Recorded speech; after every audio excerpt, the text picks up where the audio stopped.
Every day, there are a handful of moments that deliver an outsized impact. I refer to these little choices as decisive moments. The moment you decide between ordering takeout or cooking dinner. The moment you choose between driving your car or riding your bike. The moment you decide between starting your homework or grabbing the video game controller. These choices are a fork in the road. Decisive moments. Decisive moments set the options available to your future self. For instance, walking into a restaurant is a decisive moment because it determines what you'll be eating for lunch. Technically, you are in control of what you order, but in a larger sense, you can only order an item if it is on the menu. If you walk into a steakhouse, you can get a sirloin or a ribeye, but not sushi. Your options are constrained by what's available. They are shaped by the first choice. We are limited by where our habits lead us. This is why mastering the decisive moments throughout your day is so important. Each day is made up of many moments, but it is really a few habitual choices that determine the path you take. These little choices stack up, each one setting the trajectory for how you spend the next chunk of time. Habits are the entry point, not the end point. They are the cab, not the gym. The 2-minute rule. Even when you know you should start small, it's easy to start too big. When you dream about making a change, excitement inevitably takes over and you end up trying to do too much too soon. The most effective way I know to counteract this tendency is to use the 2-minute rule, which states, when you start a new habit, it should take less than 2 minutes to do. You'll find that nearly any habit can be scaled down into a 2-minute version. Read before bed each night becomes read 1 page. Do 30 minutes of yoga becomes take out my yoga mat. Study for class becomes open my notes. Fold the laundry becomes fold 1 pair of socks. Run 3 miles becomes tie my running shoes. The idea is to make your habits as easy as possible to start. Anyone can meditate for 1 minute, read 1 page, or put 1 item of clothing away. And, as we have just discussed, this is a powerful strategy because once you've started doing the right thing, it is much easier to continue doing it. A new habit should not feel like a challenge. The actions that follow can be challenging, but the first 2 minutes should be easy. What you want is a gateway habit that naturally leads you down a more productive path. You can usually figure out the gateway habits that will lead to your desired outcome by mapping out your goals on a scale from very easy to very hard. For instance, running a marathon is very hard. Running a 5K is hard. Walking 10,000 steps is moderately difficult. Walking 10 minutes is easy. And putting on your running shoes is very easy. Your goal might be to run a marathon, but your gateway habit is to put on your running shoes. That's how you follow the 2-minute rule. People often think it's weird to get hyped about reading 1 page or meditating for 1 minute or making 1 sales call. But the point is not to do one thing. The point is to master the habit of showing up. The truth is, a habit must be established before it can be improved. If you can't learn the basic skill of showing up, then you have little hope of mastering the finer details. Instead of trying to engineer a perfect habit from the start, do the easy thing on a more consistent basis. You have to standardize before you can optimize. As you master the art of showing up, the first 2 minutes simply become a ritual at the beginning of a larger routine. This is not merely a hack to make habits easier, but actually the ideal way to master a difficult skill. The more you ritualize the beginning of a process, the more likely it becomes that you can slip into the state of deep focus that is required to do great things. By doing the same warm-up before every workout, you make it easier to get into a state of peak performance. By following the same creative ritual, you make it easier to get into the hard work of creating. By developing a consistent power-down habit, you make it easier to get to bed at a reasonable time each night. You may not be able to automate the whole process, but you can make the first action mindless. Make it easy to start and the rest will follow. The 2-minute rule can seem like a trick to some people. You know that the real goal is to do more than just 2 minutes, so it may feel like you're trying to fool yourself. Nobody is actually aspiring to read 1 page or do 1 push-up or open their notes. And if you know it's a mental trick, why would you fall for it? If the 2-minute rule feels forced, try this: do it for 2 minutes and then stop. Go for a run, but you must stop after 2 minutes. Start meditating, but you must stop after 2 minutes. Study Arabic, but you must stop after 2 minutes.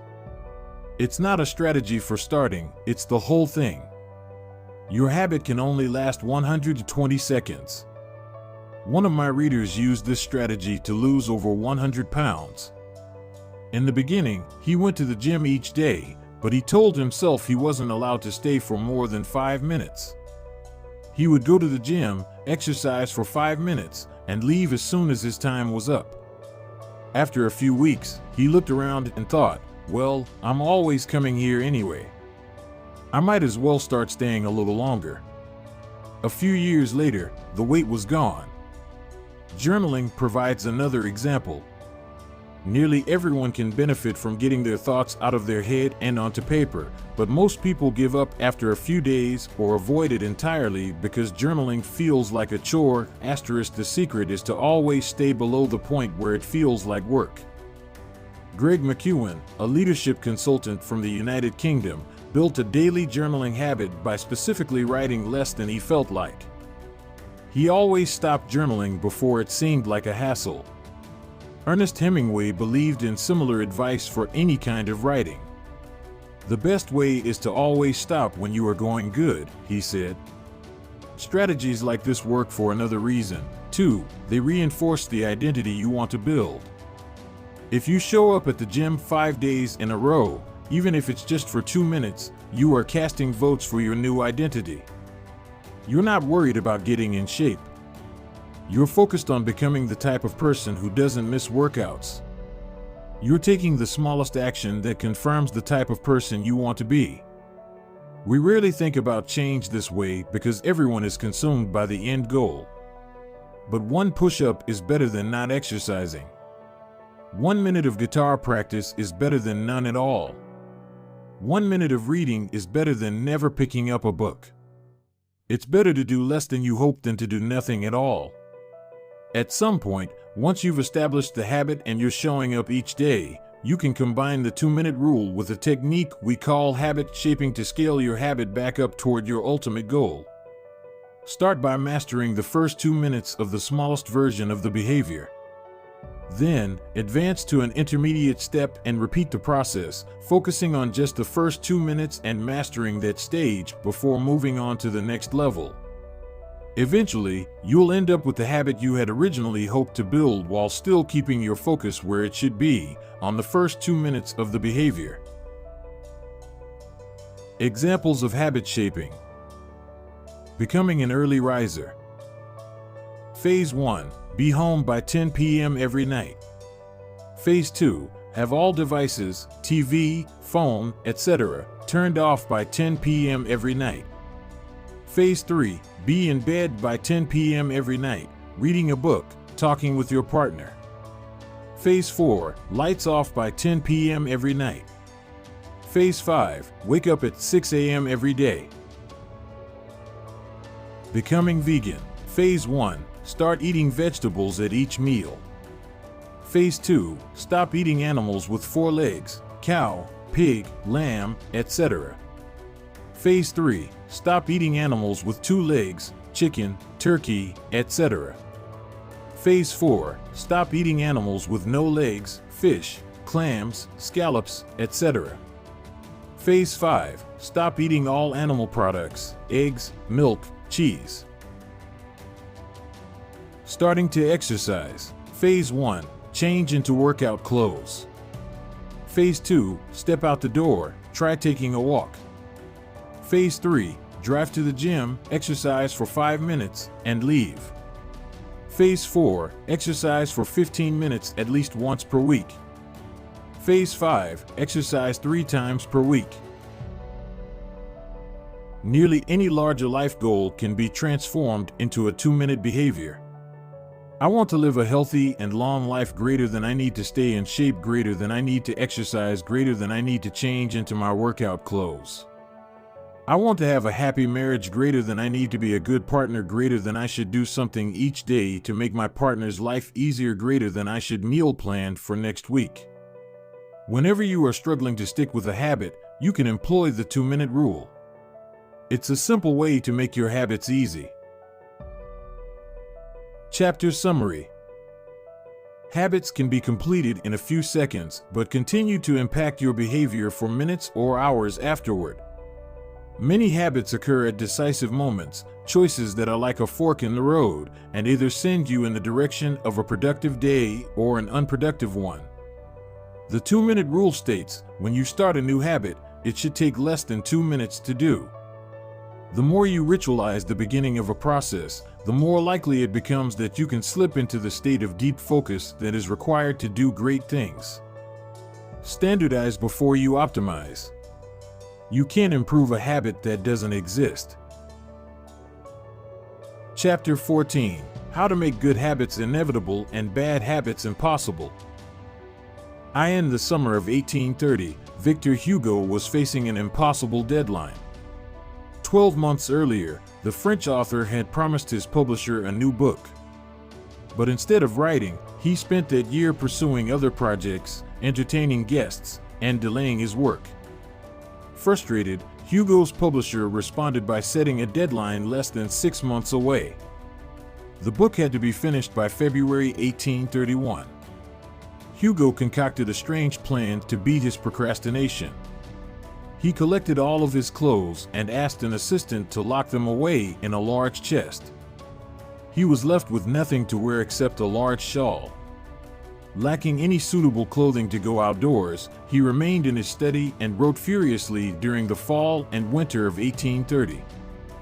The Hunchback of Notre Dame was published 2 weeks early on January 14, 1831. Sometimes success is less about making good habits easy and more about making bad habits hard. This is an inversion of the third law of behavior change: make it difficult. If you find yourself continually struggling to follow through on your plans, then you can take a page from Victor Hugo and make your bad habits more difficult by creating what psychologists call a commitment device. A commitment device is a choice you make in the present that controls your actions in the future. It is a way to lock in future behavior, bind you to good habits, and restrict you from bad ones. When Victor Hugo shut his clothes away so he could focus on writing, he was creating a commitment device. There are many ways to create a commitment device. You can reduce overeating by purchasing food in individual packages rather than in bulk size. You can voluntarily ask to be added to the banned list at casinos and online poker sites to prevent future gambling sprees. I've even heard of athletes who have to make weight for a competition choosing to leave their wallets at home during the week before weigh-in so they won't be tempted to buy fast food. As another example, my friend and fellow habits expert Nir Eyal purchased an outlet timer, which is an adapter that he plugged in between his internet router and the power outlet. At 10 p.m. each night, the outlet timer cuts off the power to the router. When the internet goes off, everyone knows it is time to go to bed. Commitment devices are useful because they enable you to take advantage of good intentions before you can fall victim to temptation.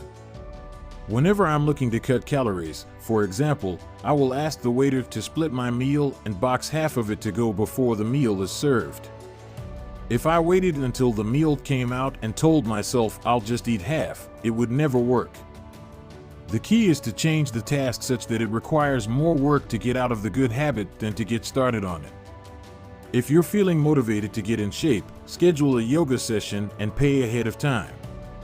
If you're excited about the business you want to start, email an entrepreneur you respect and set up a consulting call. When the time comes to act, the only way to bail is to cancel the meeting, which requires effort and may cost money. Commitment devices increase the odds that you'll do the right thing in the future by making bad habits difficult in the present. However, we can do even better. We can make good habits inevitable and bad habits impossible. How to automate a habit and never think about it again.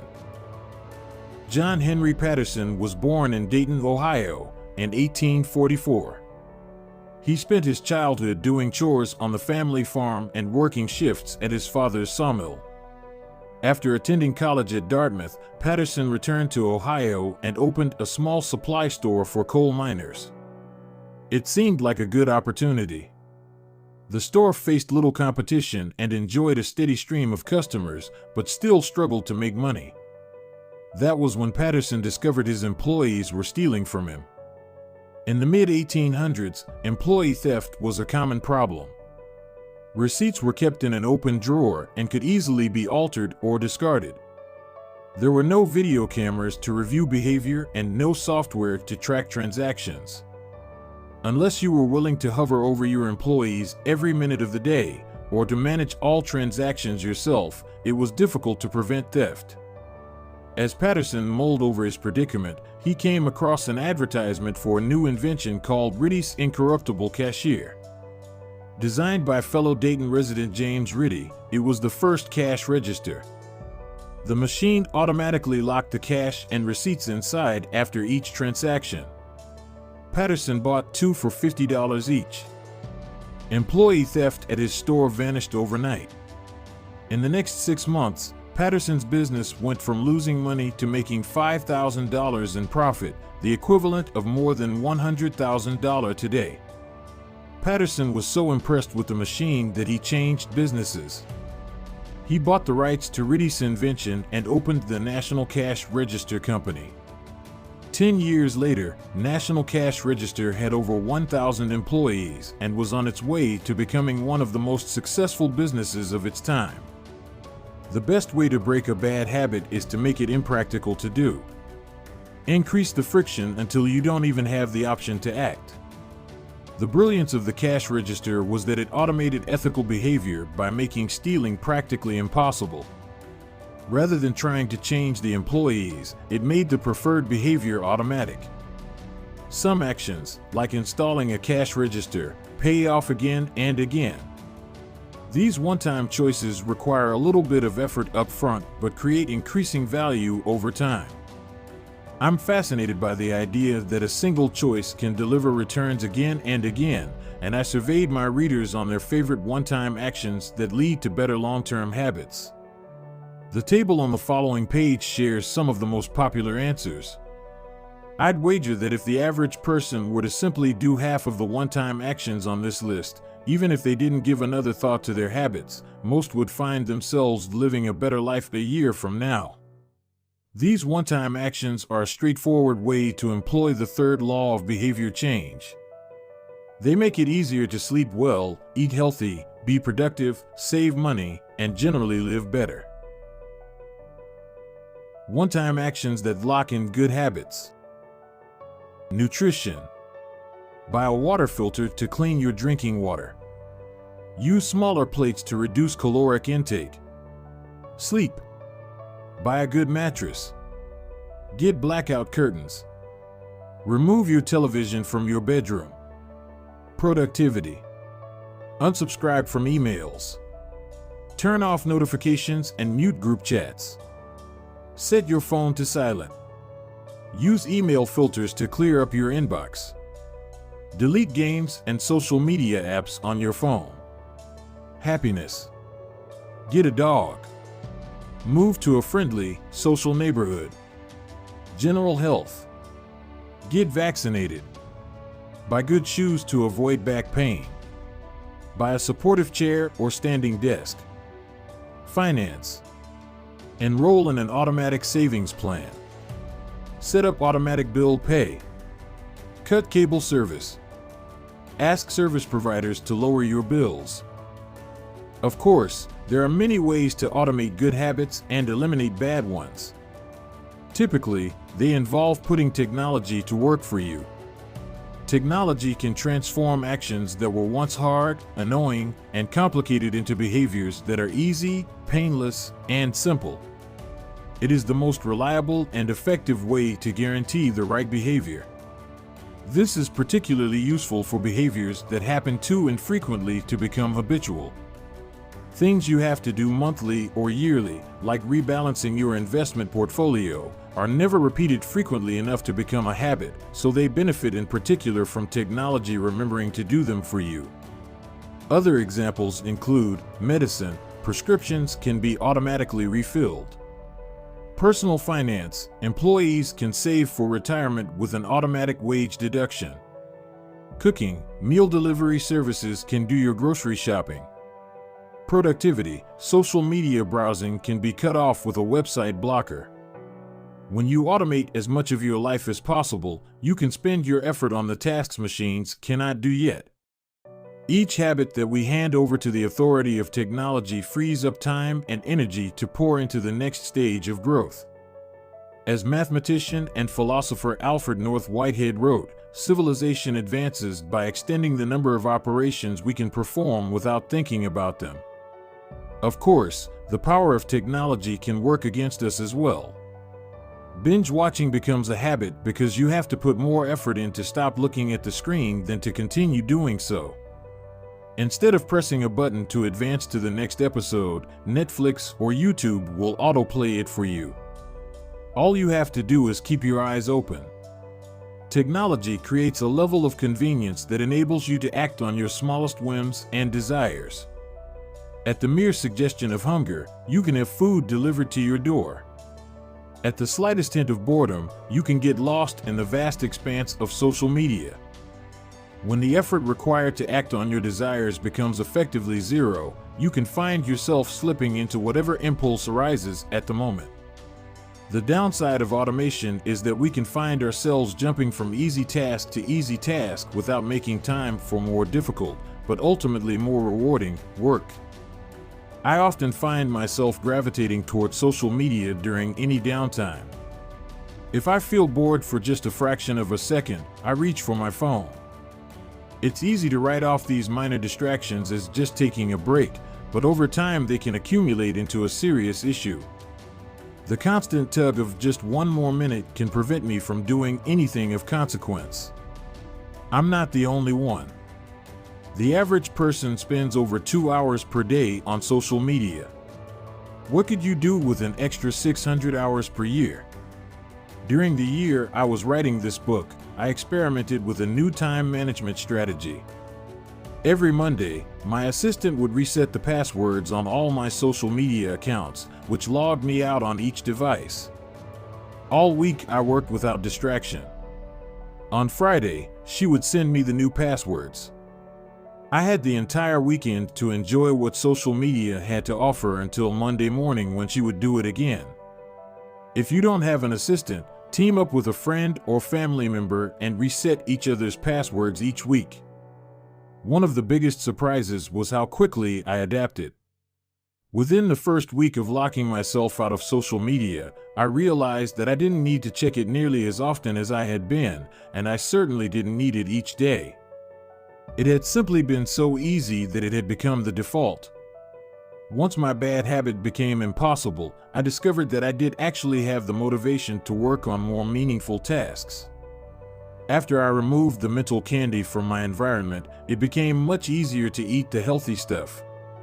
When working in your favor, automation can make your good habits inevitable and your bad habits impossible. It is the ultimate way to lock in future behavior rather than relying on willpower in the moment. By utilizing commitment devices, strategic one-time decisions, and technology, you can create an environment of inevitability, a space where good habits are not just an outcome you hope for but an outcome that is virtually guaranteed. Chapter Summary. The inversion of the third law of behavior change is make it difficult. A commitment device is a choice you make in the present that locks in better behavior in the future. The ultimate way to lock in future behavior is to automate your habits. One-time choices, like buying a better mattress or enrolling in an automatic savings plan, are single actions that automate your future habits and deliver increasing returns over time. Using technology to automate your habits is the most reliable and effective way to guarantee the right behavior. The fourth law, make it satisfying. Chapter 15: The Cardinal Rule of Behavior Change. In the late 1990s, a public health worker named Stephen Luby left his hometown of Omaha, Nebraska, and bought a one-way ticket to Karachi, Pakistan. Karachi was one of the most populous cities in the world. By 1998, over 9 million people called it home. It was the economic center of Pakistan and a transportation hub, with some of the most active airports and seaports in the region. In the commercial parts of town, you could find all of the standard urban amenities and bustling downtown streets.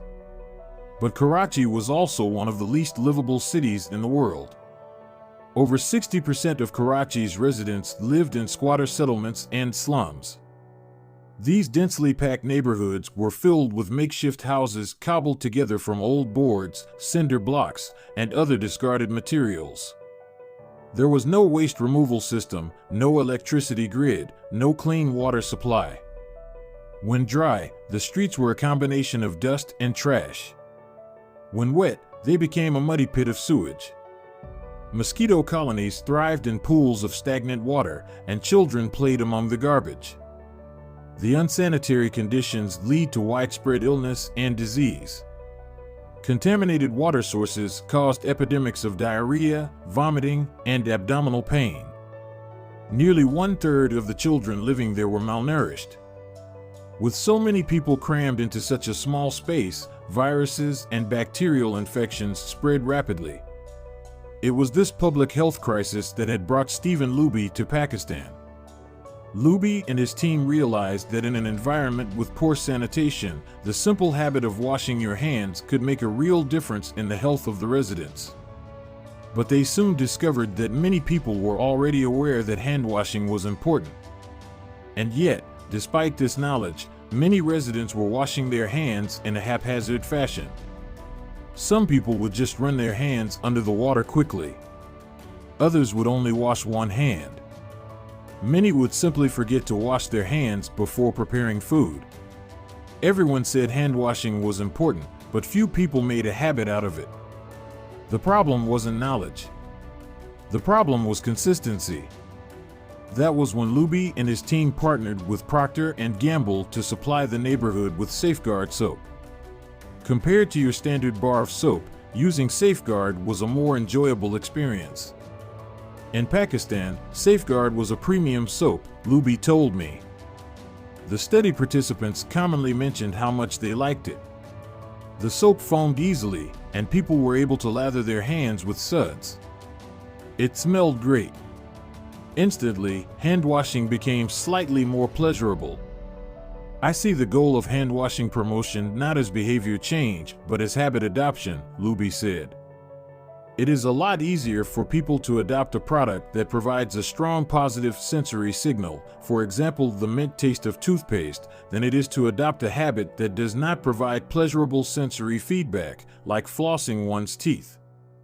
The marketing team at Procter & Gamble talked about trying to create a positive hand-washing experience. Within months, the researchers saw a rapid shift in the health of children in the neighborhood. The rate of diarrhea fell by 52%, pneumonia by 48%, and impetigo, a bacterial skin infection, by 35%. The long-term effects were even better. We went back to some of the households in Karachi 6 years after, Luby told me.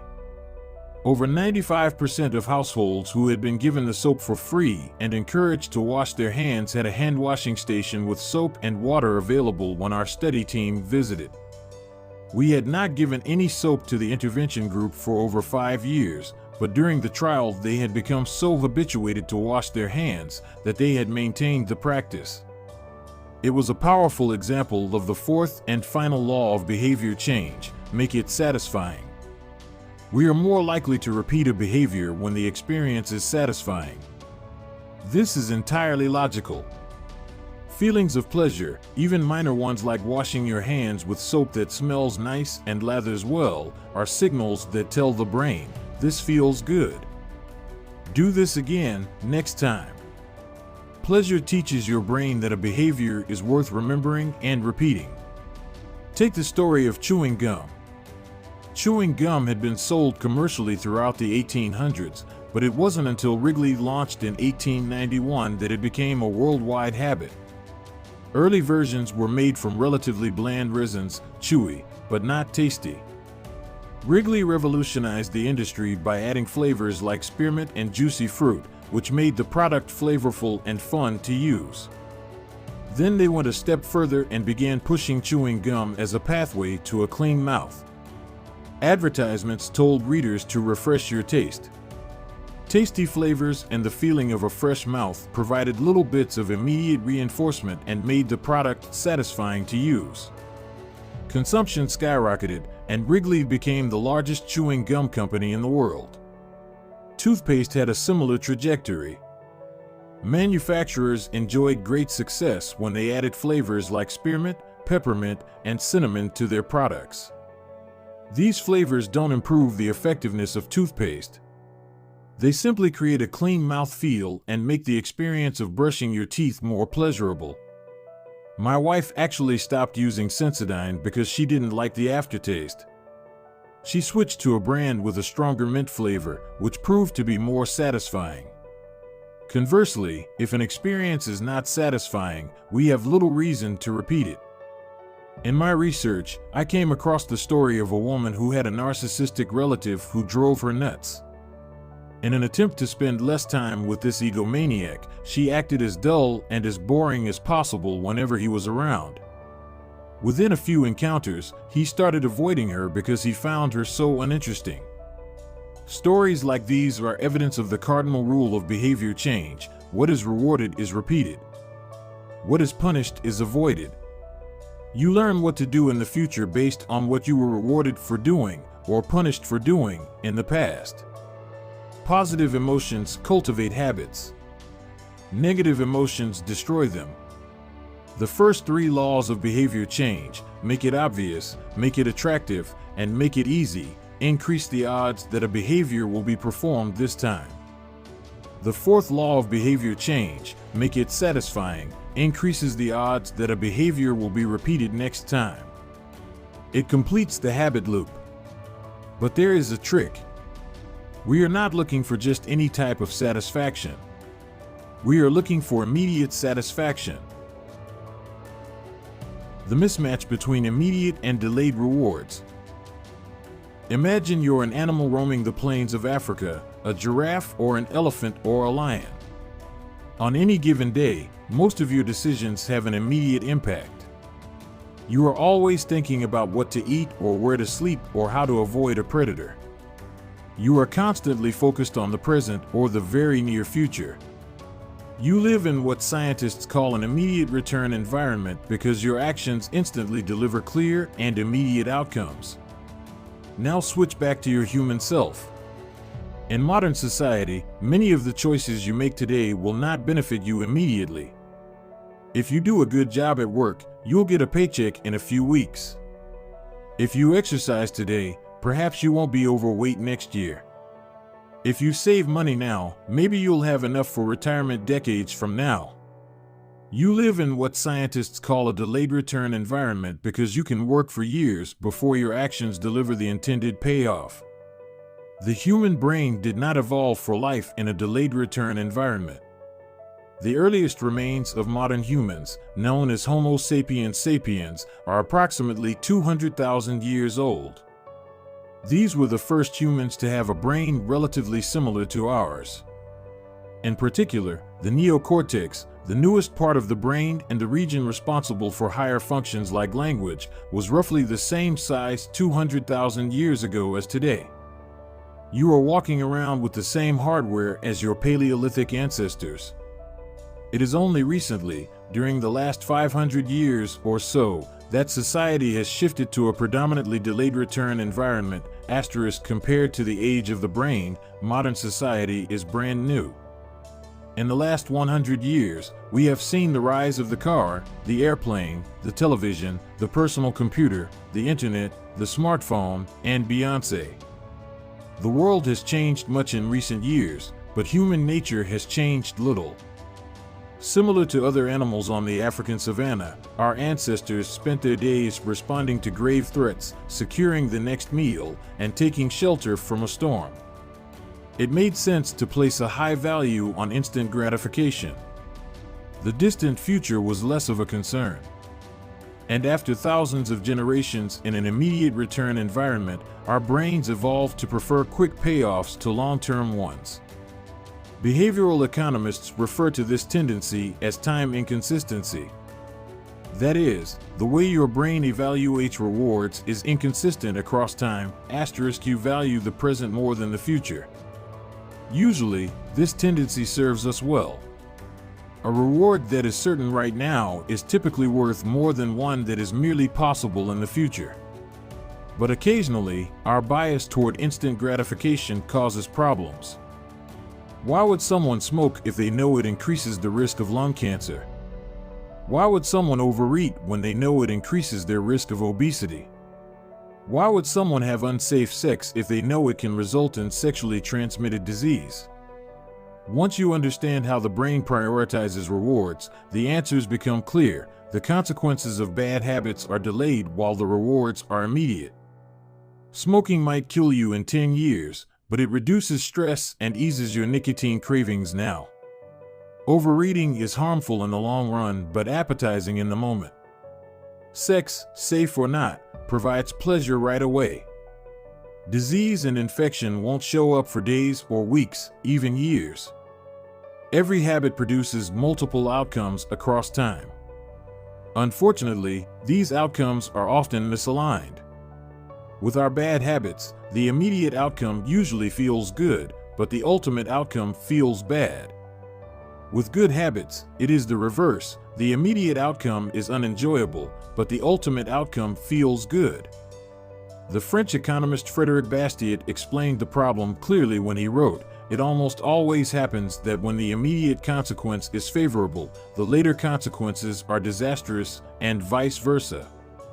Often, the sweeter the first fruit of a habit, the more bitter are its later fruits. Put another way, the costs of your good habits are in the present. The costs of your bad habits are in the future. The brain's tendency to prioritize the present moment means you can't rely on good intentions. When you make a plan to lose weight, write a book, or learn a language, you are actually making plans for your future self. And when you envision what you want your life to be like, it is easy to see the value in taking actions with long-term benefits. We all want better lives for our future selves. However, when the moment of decision arrives, instant gratification usually wins. You are no longer making a choice for future you, who dreams of being fitter or wealthier or happier. You are choosing for present you, who wants to be full, pampered, and entertained. As a general rule, the more immediate pleasure you get from an action, the more strongly you should question whether it aligns with your long-term goals, with a fuller understanding of what causes our brain to repeat some behaviors and avoid others. Let's update the cardinal rule of behavior change. What is immediately rewarded is repeated. What is immediately punished is avoided. Our preference for instant gratification reveals an important truth about success. Because of how we are wired, most people will spend all day chasing quick hits of satisfaction.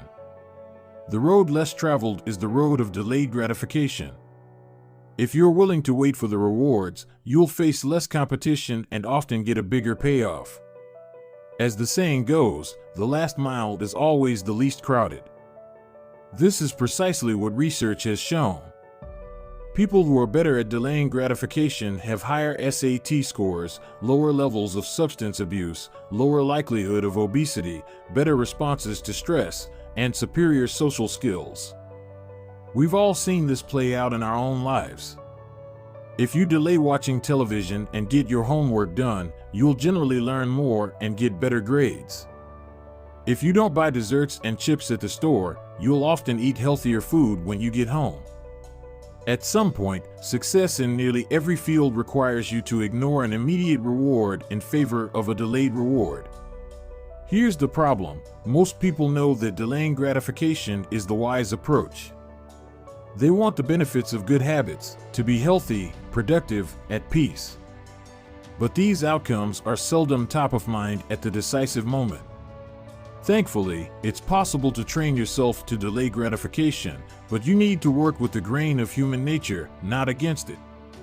The best way to do this is to add a little bit of immediate pleasure to the habits that pay off in the long run and a little bit of immediate pain to ones that don't. How to turn instant gratification to your advantage. The vital thing in getting a habit to stick is to feel successful, even if it's in a small way. The feeling of success is a signal that your habit paid off and that the work was worth the effort. In a perfect world, the reward for a good habit is the habit itself. In the real world, good habits tend to feel worthwhile only after they have provided you with something. Early on, it's all sacrifice. You've gone to the gym a few times, but you're not stronger or fitter or faster, at least, not in any noticeable sense. It's only months later, once you shed a few pounds or your arms gain some definition, that it becomes easier to exercise for its own sake. In the beginning, you need a reason to stay on track. This is why immediate rewards are essential. They keep you excited while the delayed rewards accumulate in the background. What we're really talking about here, when we're discussing immediate rewards, is the ending of a behavior. The ending of any experience is vital because we tend to remember it more than other phases. You want the ending of your habit to be satisfying. The best approach is to use reinforcement, which refers to the process of using an immediate reward to increase the rate of a behavior. Habit stacking, which we covered in Chapter 5, ties your habit to an immediate cue, which makes it obvious when to start. Reinforcement ties your habit to an immediate reward, which makes it satisfying when you finish. Immediate reinforcement can be especially helpful when dealing with habits of avoidance, which are behaviors you want to stop doing. It can be challenging to stick with habits like no frivolous purchases or no alcohol this month because nothing happens when you skip happy hour drinks or don't buy that pair of shoes. It can be hard to feel satisfied when there is no action in the first place. All you're doing is resisting temptation, and there isn't much satisfying about that. One solution is to turn the situation on its head. You want to make avoidance visible. Open a savings account and label it for something you want, maybe leather jacket. Whenever you pass on a purchase, put the same amount of money in the account. Skip your morning latte? Transfer $5. Pass on another month of Netflix? Move $10 over. It's like creating a loyalty program for yourself. The immediate reward of seeing yourself save money toward the leather jacket feels a lot better than being deprived. You are making it satisfying to do nothing. One of my readers and his wife used a similar setup. They wanted to stop eating out so much and start cooking together more. They labeled their savings account "Trip to Europe." Whenever they skipped going out to eat, they transferred $50 into the account. At the end of the year, they put the money toward the vacation. It is worth noting that it is important to select short-term rewards that reinforce your identity rather than ones that conflict with it. Buying a new jacket is fine if you're trying to lose weight or read more books, but it doesn't work if you're trying to budget and save money. Instead, taking a bubble bath or going on a leisurely walk are good examples of rewarding yourself with free time, which aligns with your ultimate goal of more freedom and financial independence. Similarly, if your reward for exercising is eating a bowl of ice cream, then you're casting votes for conflicting identities, and it ends up being a wash. Instead, maybe your reward is a massage, which is both a luxury and a vote toward taking care of your body. Now the short-term reward is aligned with your long-term vision of being a healthy person. Eventually, as intrinsic rewards like a better mood, more energy, and reduced stress kick in, you'll become less concerned with chasing the secondary reward. The identity itself becomes the reinforcer. You do it because it's who you are and it feels good to be you. The more a habit becomes part of your life, the less you need outside encouragement to follow through. Incentives can start a habit. Identity sustains a habit. That said, it takes time for the evidence to accumulate and a new identity to emerge. Immediate reinforcement helps maintain motivation in the short term while you're waiting for the long-term rewards to arrive. In summary, a habit needs to be enjoyable for it to last. Simple bits of reinforcement, like soap that smells great or toothpaste that has a refreshing mint flavor or seeing $50 hit your savings account, can offer the immediate pleasure you need to enjoy a habit. And change is easy when it is enjoyable. Chapter Summary.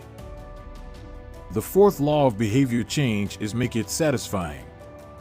We are more likely to repeat a behavior when the experience is satisfying. The human brain evolved to prioritize immediate rewards over delayed rewards. The cardinal rule of behavior change: what is immediately rewarded is repeated.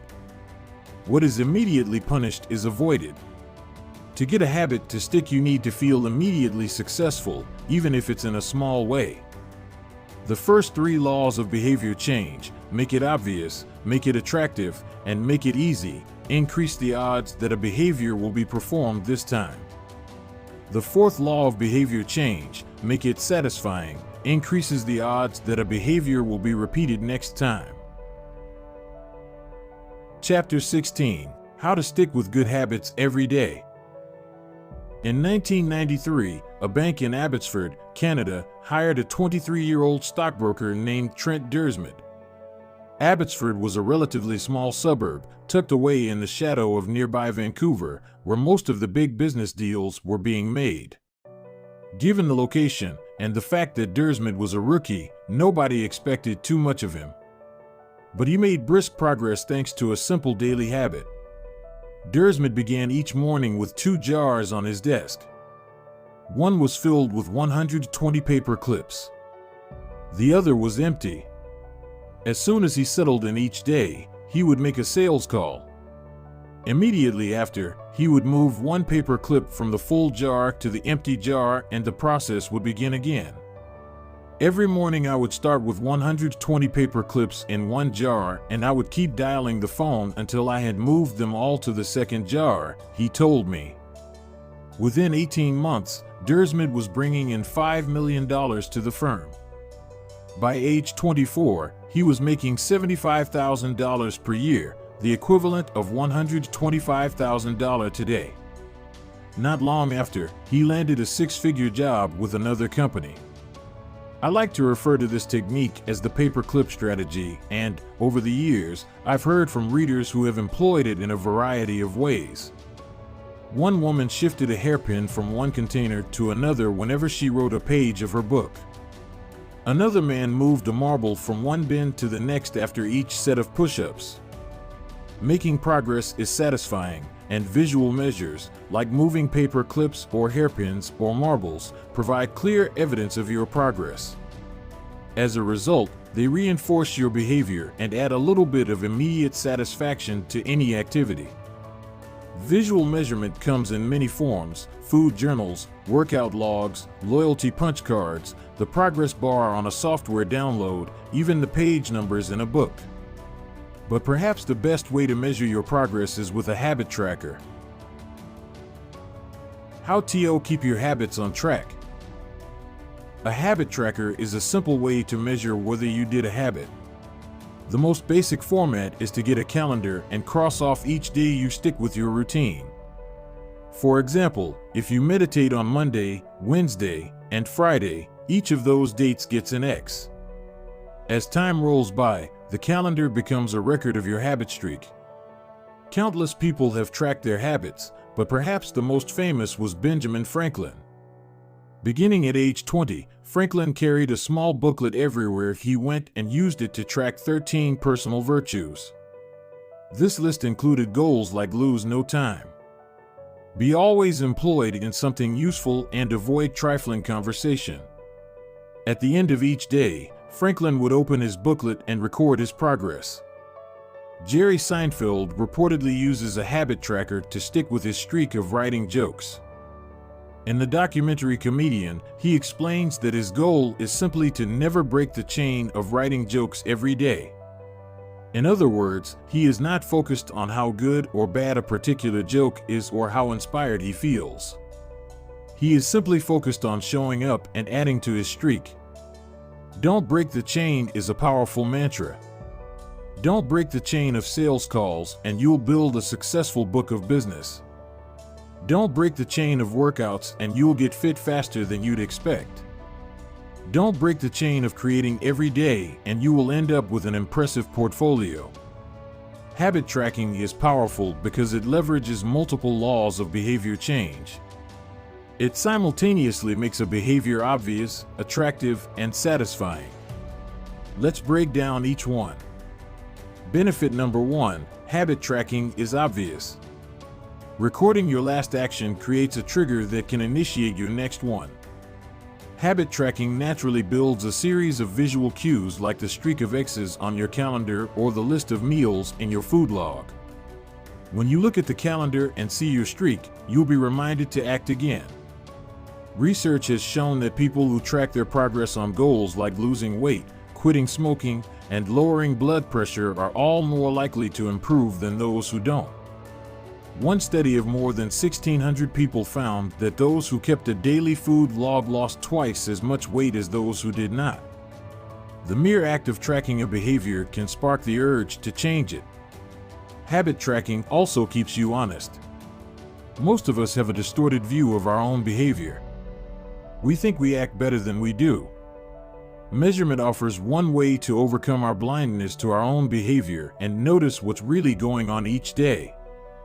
One glance at the paper clips in the container and you immediately know how much work you have, or haven't, been putting in. When the evidence is right in front of you, you are less likely to lie to yourself. Benefit number 2, habit tracking is attractive. The most effective form of motivation is progress. When we get a signal that we are moving forward, we become more motivated to continue down that path. In this way, habit tracking can have an addictive effect on motivation. Each small win feeds your desire. This can be particularly powerful on a bad day. When you're feeling down, it's easy to forget about all the progress you have already made. Habit tracking provides visual proof of your hard work, a subtle reminder of how far you've come. Plus, the empty square you see each morning can motivate you to get started because you don't want to lose your progress by breaking the streak. Benefit number 3, habit tracking is satisfying. This is the most crucial benefit of all. Tracking can become its own form of reward. It is satisfying to cross an item off your to-do list, to complete an entry in your workout log, or to mark an X on the calendar. It feels good to watch your results grow, the size of your investment portfolio, the length of your book manuscript, and if it feels good, then you're more likely to endure. Habit tracking also helps keep your eye on the ball. You're focused on the process rather than the result. You're not fixated on getting six-pack abs. You're just trying to keep the streak alive and become the type of person who doesn't miss workouts. In summary, habit tracking, 1, creates a visual cue that can remind you to act. 2, is inherently motivating because you see the progress you are making and don't want to lose it. And 3, feels satisfying whenever you record another successful instance of your habit. Furthermore, habit tracking provides visual proof that you are casting votes for the type of person you wish to become, which is a delightful form of immediate and intrinsic gratification. Asterisk, you may be wondering, if habit tracking is so useful, why have I waited so long to talk about it? Despite all the benefits, I've left this discussion until now for a simple reason: many people resist the idea of tracking and measuring. It can feel like a burden because it forces you into two habits: the habit you're trying to build and the habit of tracking it. Counting calories sounds like a hassle when you're already struggling to follow a diet. Writing down every sales call seems tedious when you've got work to do. It feels easier to say, "I'll just eat less," or "I'll try harder," or "I'll remember to do it." People inevitably tell me things like, "I have a decision journal, but I wish I used it more," or "I recorded my workouts for a week, but then quit." I've been there myself. I once made a food log to track my calories. I managed to do it for one meal and then gave up. Tracking isn't for everyone, and there is no need to measure your entire life. But nearly anyone can benefit from it in some form, even if it's only temporary. What can we do to make tracking easier? First, whenever possible, measurement should be automated. You'll probably be surprised by how much you're already tracking without knowing it. Your credit card statement tracks how often you go out to eat. Your Fitbit registers how many steps you take and how long you sleep. Your calendar records how many new places you travel to each year. Once you know where to get the data, add a note to your calendar to review it each week or each month, which is more practical than tracking it every day. Second, manual tracking should be limited to your most important habits. It is better to consistently track one habit than to sporadically track 10. Finally, record each measurement immediately after the habit occurs. The completion of the behavior is the cue to write it down. This approach allows you to combine the habit stacking method mentioned in Chapter 5 with habit tracking. The habit stacking plus habit tracking formula is: after current habit, I will track my habit. After I hang up the phone from a sales call, I will move one paper clip over. After I finish each set at the gym, I will record it in my workout journal. After I put my plate in the dishwasher, I will write down what I ate. These tactics can make tracking your habits easier. Even if you aren't the type of person who enjoys recording your behavior, I think you'll find a few weeks of measurements to be insightful. It's always interesting to see how you've actually been spending your time. That said, every habit streak ends at some point. And, more important than any single measurement, is having a good plan for when your habits slide off track. How to recover quickly when your habits break down. No matter how consistent you are with your habits, it is inevitable that life will interrupt you at some point. Perfection is not possible. Before long, an emergency will pop up, you get sick or you have to travel for work or your family needs a little more of your time. Whenever this happens to me, I try to remind myself of a simple rule: never miss twice. If I miss one day, I try to get back into it as quickly as possible.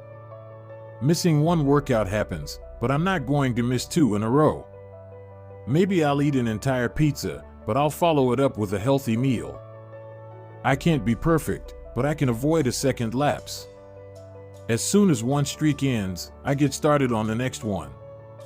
The first mistake is never the one that ruins you. It is the spiral of repeated mistakes that follows. Missing once is an accident. Missing twice is the start of a new habit. This is a distinguishing feature between winners and losers. Anyone can have a bad performance, a bad workout, or a bad day at work. But when successful people fail, they rebound quickly. The breaking of a habit doesn't matter if the reclaiming of it is fast. I think this principle is so important that I'll stick to it even if I can't do a habit as well or as completely as I would like. Too often, we fall into an all-or-nothing cycle with our habits. The problem is not slipping up. The problem is thinking that if you can't do something perfectly, then you shouldn't do it at all. You don't realize how valuable it is to just show up on your bad or busy days. Lost days hurt you more than successful days help you. If you start with $100, then a 50% gain will take you to $150. But you only need a 33% loss to take you back to $100. In other words, avoiding a 33% loss is just as valuable as achieving a 50% gain. As Charlie Munger says, the first rule of compounding: never interrupt it unnecessarily. This is why the bad workouts are often the most important ones. Sluggish days and bad workouts maintain the compound gains you accrued from previous good days. Simply doing something, 10 squats, 5 sprints, a push-up, anything really, is huge. Don't put up a 0. Don't let losses eat into your compounding. Furthermore, it's not always about what happens during the workout. It's about being the type of person who doesn't miss workouts. It's easy to train when you feel good, but it's crucial to show up when you don't feel like it, even if you do less than you hope. Going to the gym for 5 minutes may not improve your performance, but it reaffirms your identity. The all-or-nothing cycle of behavior change is just one pitfall that can derail your habits. Another potential danger, especially if you are using a habit tracker,